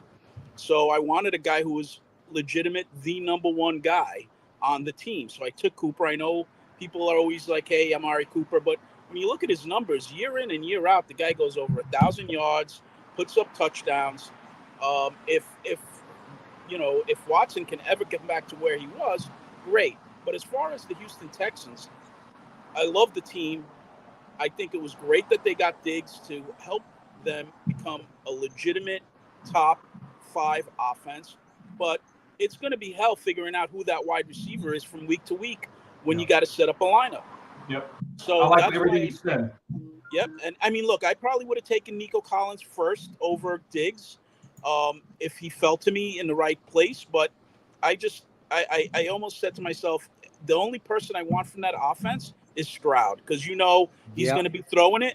And so, of course, Mixon would have been another good pick out of that offense as well. But other than those 2 guys, I'm afraid of that wide receiving core. Schultz takes away a lot of targets, just too many targets. Yeah, just too many people, not enough targets for one player. So that's why I went with Cooper, because I just felt that. And it's the same thing with San Francisco, right? They got the same problem. Now they got Pearsall. It's the same situation. But every draft and every draft season, after week 1 happens, you kind of look back on your drafts. You're like, how did we not see that happening? And it's Stephon Diggs, okay? And you're like, 2 touchdowns, 140 yards, and 8 catches. You're like, duh! You gave one of the best quarterbacks, one of the best wide receivers, and we're sitting like, well, Tank Dell now it's going to be taken away from listen, there's going to be weeks where Diggs catches 10 passes, 130 yards, 2 touchdowns. He's going to have those weeks. But I'm going to say good luck figuring. I mean, you're going to have to put him in your lineup every week. Yeah. That's the nature of this league, and hope for the best. But there's going to be no problem. To have 3 catches, Well, I like your Amari Cooper analysis. 17.4 yards per catch, ranked 3rd. He was top 12 in yards, air yards, yards per target, and EPA a game. He had 4 top 30 weekly outings in the 5 games predominantly played with Deshaun Watson. So, he's a wide receiver 2, borderline, right there with that wide receiver 3. He's going to put up good numbers. And it's a nice safety pick there that you can be proud of. Again, this number 2 team, resistance is futile. He puts the team together well. He has the quarterbacks, has everything you could need. I think he's a contender with everything he's got going on. He's a contender. By the way, Frankie put out that article on Jonathan Brooks too. Vegas is really they misread that situation, and they raised their over/under on Brooks by a couple of 100 yards. So they're seeing Brooks as being the lead dog there, but sooner than later.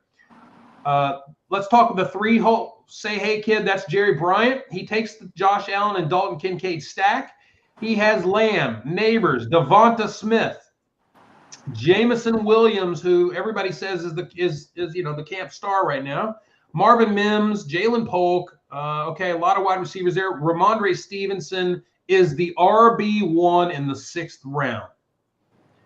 Aaron Jones, Tyjae Spears. Okay, this is where it comes down. This is where the rubber hits the road. If you want a team starting with those stud wide receivers and you're going to pay early for a quarterback and tight end, you got to be hurting somewhere, and he's hurting at running back.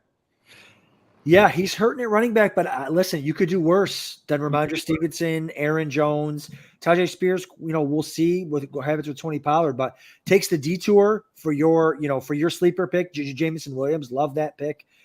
Charbonnet, an injury away from being the stud there. Chandler might be the 1A already, but he's him and Aaron Jones there. I like the plan. I like the build. I like the team a lot, considering he went quarterback early and tight end early. He stacked them. He might have the QB1. He might have the tight end one.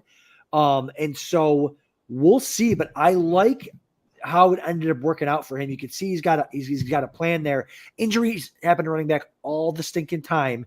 And he's, he just needs one or two of these running backs to pop out of this group. And I love his starting lineup. Yeah.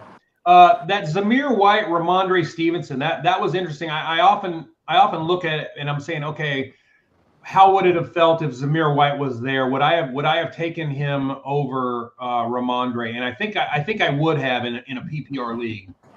I think I would have taken Zamir White there and felt a little bit, I don't know, better, as odd as that sounds. But maybe Ramondre with a new coaching staff, that's gonna turn things around.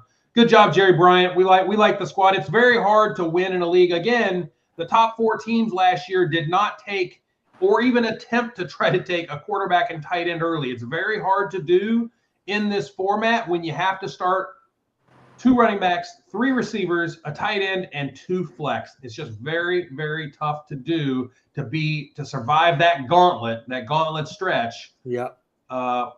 When you don't have those real good solid pieces to sort of count on. So let's see how he does. Let's go to the 4-team Lucky Mike. Pat Mahomes, Travis Kelce. Again, we're in the same situation that we just talked about with Jerry. Early quarterback, early tight end. What positions are going to hurt here? Well, Amon-Ra, Mike Evans, you're good there. You need 3 wide receivers, 2 running back, and 2 flex. So he goes with Cook, Zamir White, Jaylen Warren, fine with that. So Warren is now your flex. Okay. Curtis Samuel is now your every week starter because this is not best ball. This is starter. And then you have to have a flex from Ferguson or it could be Shaheed. Maybe it's Shaheed. Maybe you're just hoping that one of these guys works out. Wandale, Shaheed, Curtis Samuel. The problem is you're not going to know on week 1. And you're going to have to cross your fingers and pray and probably start Ferguson as your flex, which I'm okay with. I'm okay with Ferguson and Warren as your flex, but that wide receiver 3, you're hoping that one of these guys works out. Listen, in order to win, and I want to hear Ash's take on the tight end quarterback early, but I don't hate in a vacuum. I don't hate Kelce in the 3rd, and I don't hate Mahomes in the 5th. I actually like Mahomes in the 5th. But on the same team, it's tough. This is probably my least favorite team so far out of these first 4. More of I don't like the construction, and I don't like a lot of the players where they went either. Ferguson. I mean, listen, when you're going to win a big grand prize like this, you're trying to win all this money, and you have to have the nuts almost when it comes to the playoffs. You have to win through the flex position. But in order to get to the flex position, you need to have a really solid starting lineup. Curtis Samuel as your wide receiver 3 and Ferguson as a flex spot on the same.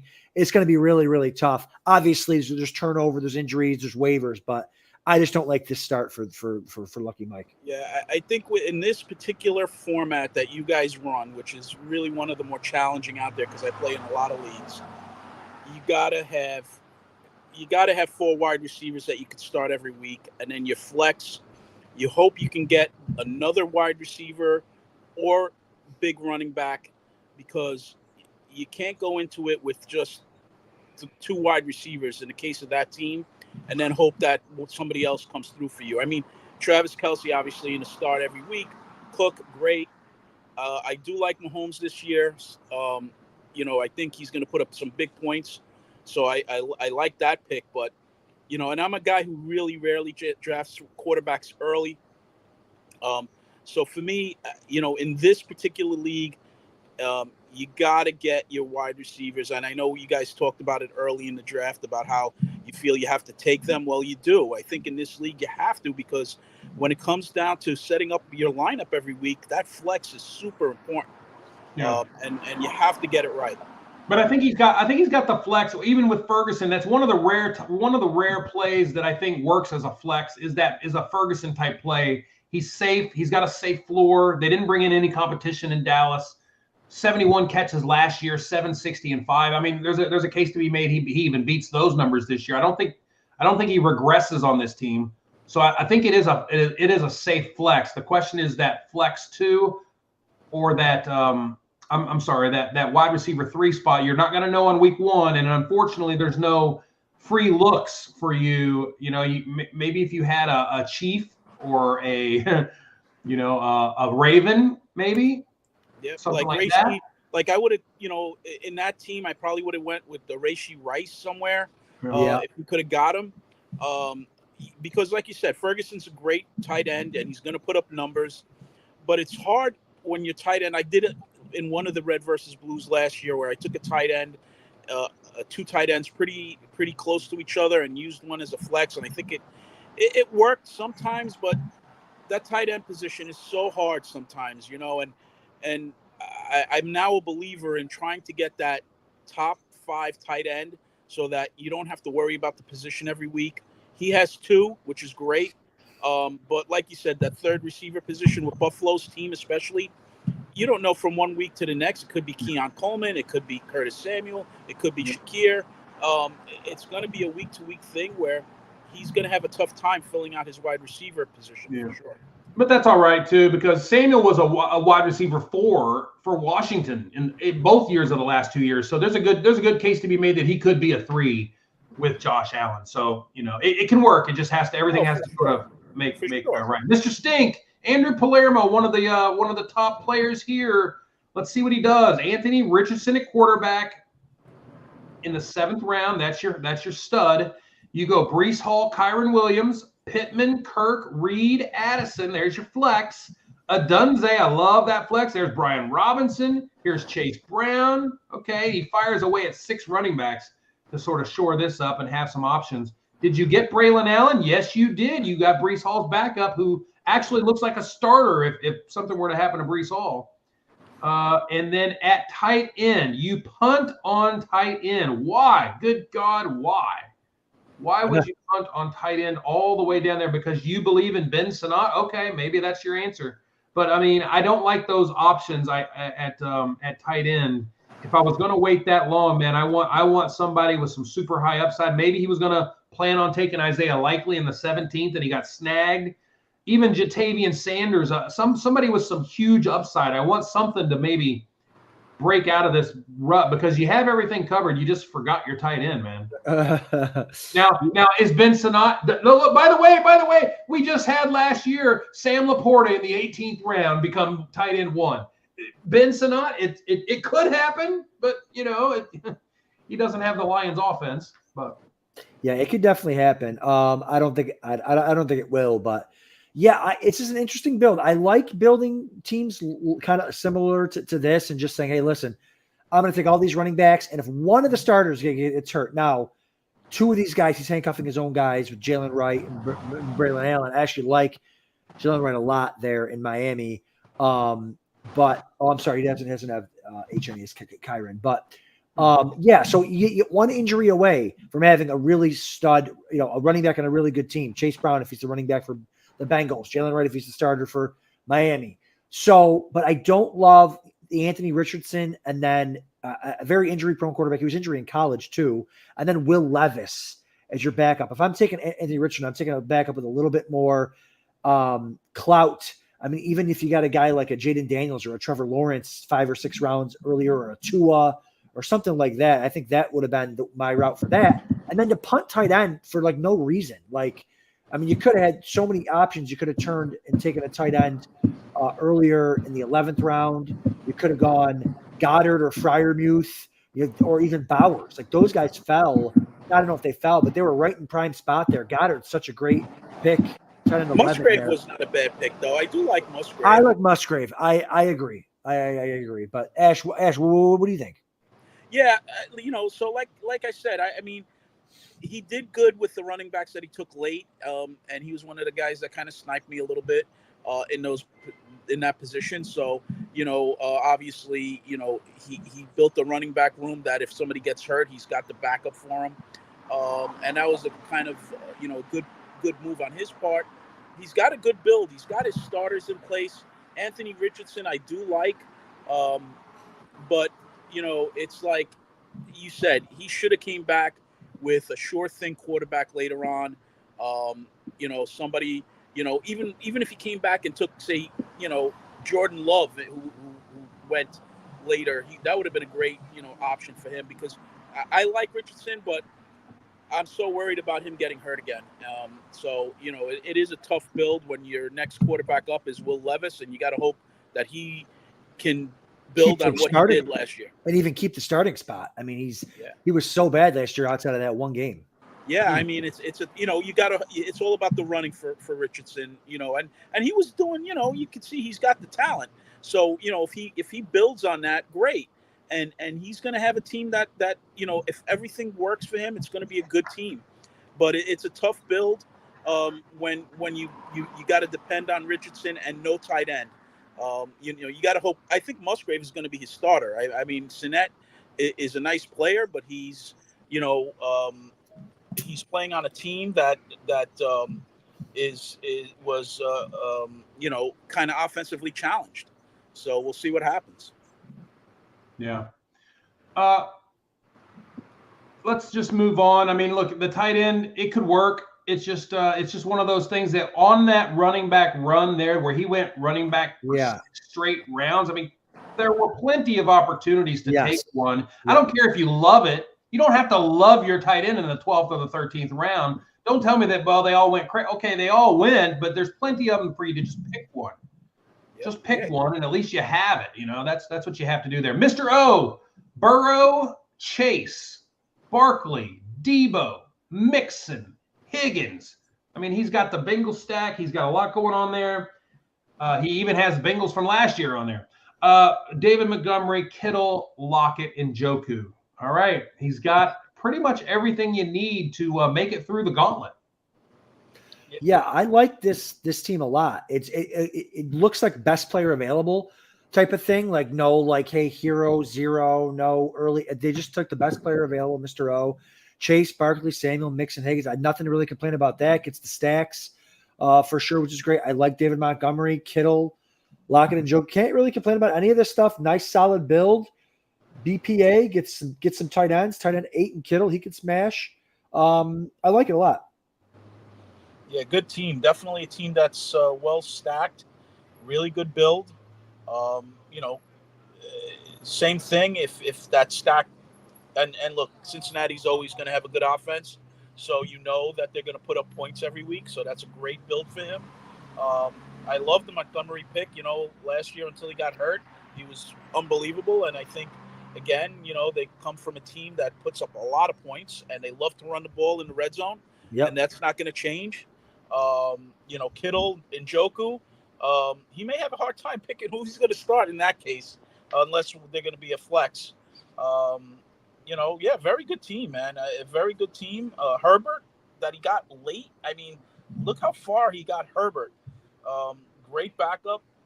Really good team. Really good team. All right. Good stuff by Mr. O. A solid effort. Let's move to Bronco and Ken. Jordan Love in the 10th round. I mean, that is everybody's. Look, the world champ won because of Jordan Love against Minnesota in Week 17. So everybody has that, and then the playoffs against Dallas. I mean, that is the player that everybody would love to have a 10th round Jordan Love. I think so. We're all in that camp. Rachaad White, James Conner, Tony Pollard, Blake Corum, Jefferson, Ayuk, DJ, Godwin, and Jigba. Michael Wilson, another one of my favorite players to draft right there in the 12th round. Look at that. His ADP is skyrocketing right now, especially when Kyler talks about him and Michael Wilson talking at like 3 a.m. in the morning about plays and shit. That's the kind of stuff I like to hear about a 12th round wide receiver, right? Wide receiver 66, talking to the quarterback late at night. A lot to like here. He hits all the boxes, and he doesn't punt on tight end. He gets Goddard. He might not love Goddard, but he takes him in the 11th round. And that gives you that volume that you need so that you don't take such a punt there. And I'm not beating him up on that. But again, Goddard, it might not be a player you'll love, but you take him because you need it. And then a Conklin who, probably will get a resurgence there from Rodgers being back. So solid effort here. Adam, disagree? No, I agree. Again, a nice all around, this, I think a little more was the plan here for the 0 RB and he pulled it off. I off. like it. I might not like Rachaad White. I think he'll be okay. But again, Connor, Pollard, Corum, guys who you can fill in. I'm more of a Trey Benson over Connor guy this year. I think Trey Benson will be the guy down the stretch in the big money weeks. But, Pollard, Corum, I think is like the Trey Benson type. I talked to that about earlier. He could be a smash at running back. And you got 5 receivers you can count on every single week. I think Njigba's a guy that didn't have a great rookie year, but we're getting to the point where like these wide receiver twos these second-year wide receivers just break out all the time in the second year. That could be JSN this season. Like the build, even some of the players like you said, gets his 2 tight ends and goes. The only team that went 1 quarterback here, the third team, say, hey kid, went 1 quarterback as well, but putting all their trust in Jordan Love. Yep, nothing wrong with that. Always smooth, Brian Nutt, Jalen Hurts, A.J. Brown. Again, these teams are liking these stacks. Just about everybody has a little stack action going on. We can talk about that on another show. Jahmyr Gibbs, DeAndre Swift, Raheem Mostert, pretty much it. Brown, Metcalf, Flowers, Dell, and Coleman and Dobbs. I think the Dobbs pick is actually really nice for the 10th round, especially somebody that you could probably float in there in a bye week or any type of week that you need him with an injury. And, if you're going to go 2 flex here, because you're probably going to have a lot of occasions where he's going to have to start 4 and 5 wide for this team. So interesting. I don't know what to make of this, Adam. RB2 is Swift. Okay. 7th round Swift. Okay. Yeah, I would have gone. I don't hate the draft until, Mostert, you got to rely on a 33-year-old running back to stay healthy. He's going to have some big weeks when he's healthy, but, normally on a roster like this, I like to load up on running back late and kind of the double tap tight end. I like Freiermuth a lot this season, but maybe come back instead of Komet and take another running back, maybe take a Jalen Wright to kind of pair up with Mostert. If one of those guys goes down, the other one's going to be awesome. That would have been a really nice pick to go right there. But other than that, I can't really complain much. Tank Dell as your wide receiver 4 is perfect. Like he's the guy that can have those monster games. Yeah. You put him in your flex spot every week and just wait for that monster game. So other than that, I really like this team. Gibbs is such a great pick at RB5 in the middle of the second. And we talked about that. Florida Hitmen won the league. Dak Prescott last year. He takes Laporta. Last year he hit that in the 18th round. So it's interesting that he wants to go back to the well there. I totally get it. Wilson and Olave, Derrick Henry, Kamara, Kenneth Walker, Xavier Worthy, and Javonte Williams and Jerry Jeudy. Interesting. Jerry Jeudy, Nick Chubb, a couple of rounds there. This team, I'm trying to figure out how he pieces this together. It seems like he has everything covered except that wide receiver 3 is up in the air with Xavier Worthy, Jerry Jeudy, Josh Downs, Adonai Mitchell. This is a great best ball team. Yeah. Kamara, Derrick Henry, Kenneth Walker's dinged up quite a bit. I'm wondering how he's going to put the team together week to week. Yeah, I don't love this team either. I don't like a lot of Henry in the 4th I love. I'm not going to lie. But, again, I would have taken a couple of different players, a couple of different spots, but that's fine. No, that's preference. But I hate having to search for Scott for that wide receiver 3 every week. Like that's an important spot. I know it's only your wide receiver 3, but your flexes can end up being wide receivers as well. So the whole I'll find a guy for that wide receiver 3 role. It's not that easy because wide receivers aren't an injury away, right? You take a Zach Charbonnet as your RB2. I'd rather have that because he's an injury away from being an RB1, and you can slide him into that RB2 spot. Jeudy isn't an injury away. Worthy's not an injury away. Downs, it's just receiver works different. You need that wide receiver 1, 2, and 3 to be locked in, guaranteed players on your roster, which is why I don't really like this construction. Yeah.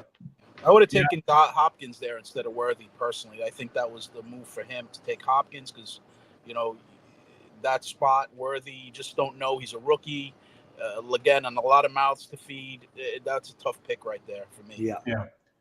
And Kamara's on the wrong side of the stats. He's on a 4-year decline in missed tackles forced and yards created after contact. So those numbers are dwindling in the wrong direction, but he is still a volume player. We'll see if Kendry Miller can change that. Now, Square Hammer, we got you here. We talked about your Arizona stack. We talked about the Harrison Cooper. We didn't really talk about Deontay or Ridley as 2 pieces of this puzzle here that you're putting together, and you also bring in Mike Williams and a sleeper candidate in Khalil Shakir.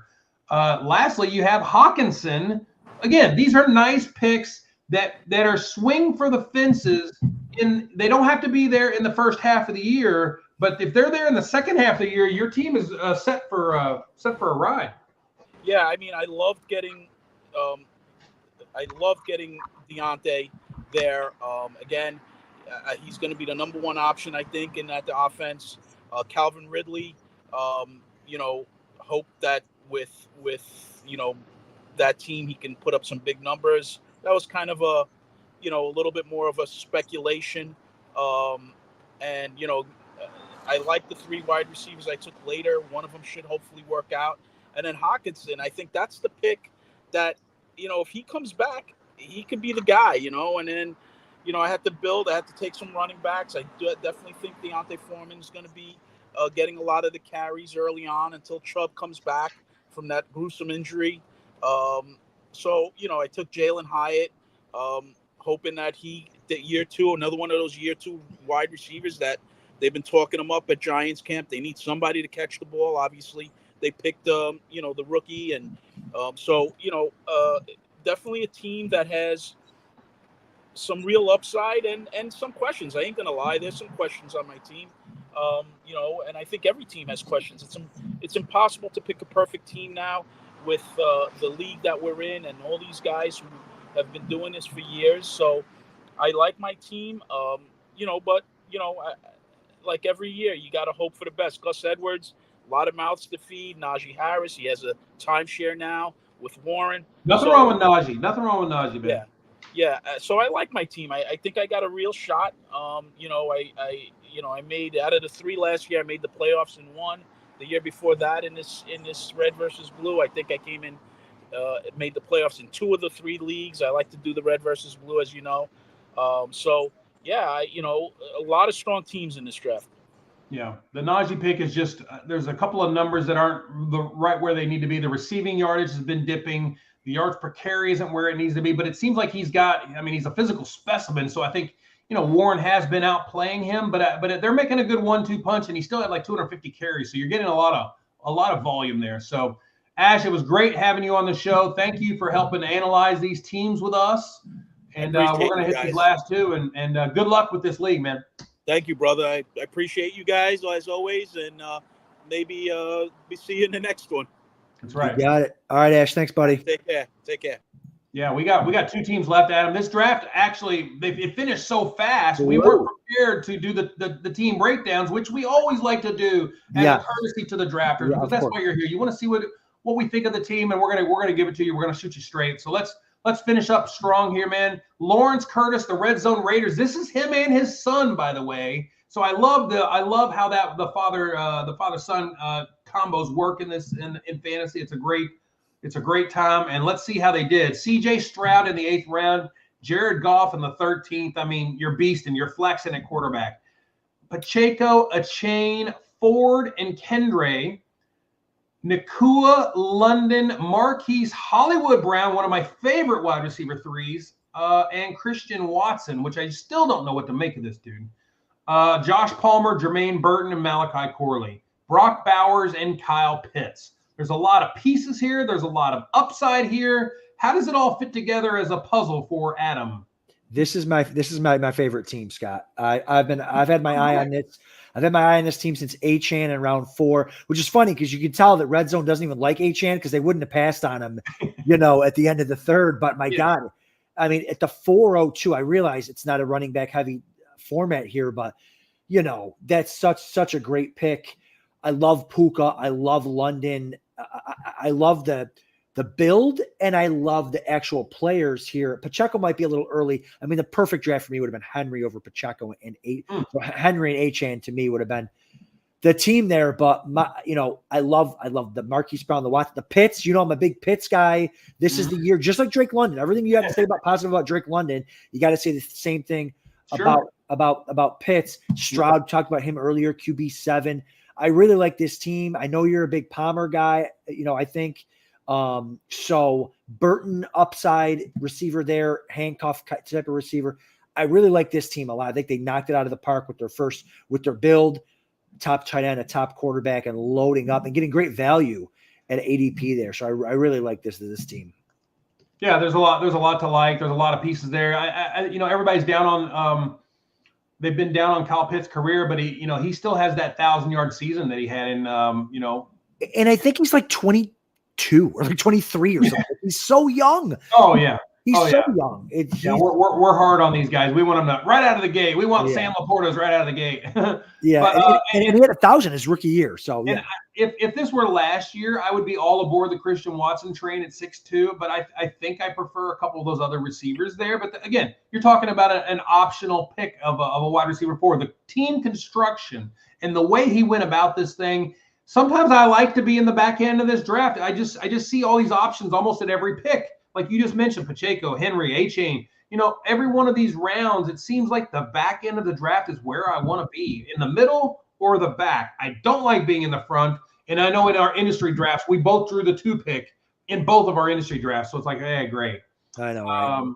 But yeah, good squad here. CJ Stroud anchoring the way, and that's going to be fun to root for. And then Hollywood Brown, I think that's a guy that we're probably going to see a lot of this year with a quarterback that we've never seen him with before. So he should have a lot of fun. Finally, arch enemy Terry Reams, who normally joins the show, didn't join it this year, but that's okay. Lamar Jackson at quarterback, Dalton Schultz at tight end, Taysom Hill and Jatavian Sanders. So he waited at tight end until the 13th round. But again, has some options here that are known quantities. Jonathan Taylor, Jacobs, Zach Moss, and Eckler loaded at running back. Devontae Adams, Diggs, Keenan Allen, DeAndre Hopkins, Thielen, Dotson. I mean, this guy, he's got all the pieces. He should be there.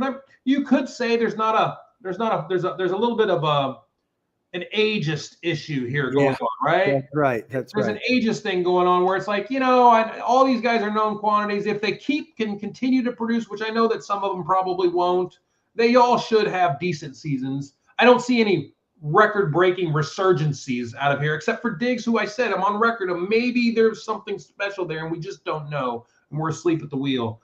The rest of these guys, I think Eckler has some obvious barriers to being back to the player he once was. But maybe we're sleeping on Zach Moss, for the Bengals and Joe Burrow. You could do a lot worse for your RB3. Wait until the 8th round. For sure. If Moss wins that job straight out, or if there's an injury, there where he's got the whole role to himself, injured to Chase Brown, Moss is going to be. I mean, he was a top 7 or 8 running back for the Colts last season. He's proven to be able to carry the load. I mean, again, you could see there are avenues here for this team to be really, really good. It's older for sure, but it's also proven. Again, we talked about Diggs and what are they doing in Houston. If there's an injury in Houston, now Diggs is getting 140, 150 targets. So Jacobs could have a resurgence again. Going to Green Bay, they love to run the ball. If Allen's got a year left, if Hopkins has a year left, if these guys can hang on for one more year, this is a rock solid team that can absolutely compete because the construction is not bad at all. I think this is one of those teams that can compete for the league, but has zero chance at winning the overall. Yeah, because there's not that big high upside breakout guy. Yeah. It's like that. If you were in an individual league of 12, but then again, that has to be the goal every year, regardless. Win your league of 12. Let the chips fall where they may in the championship round.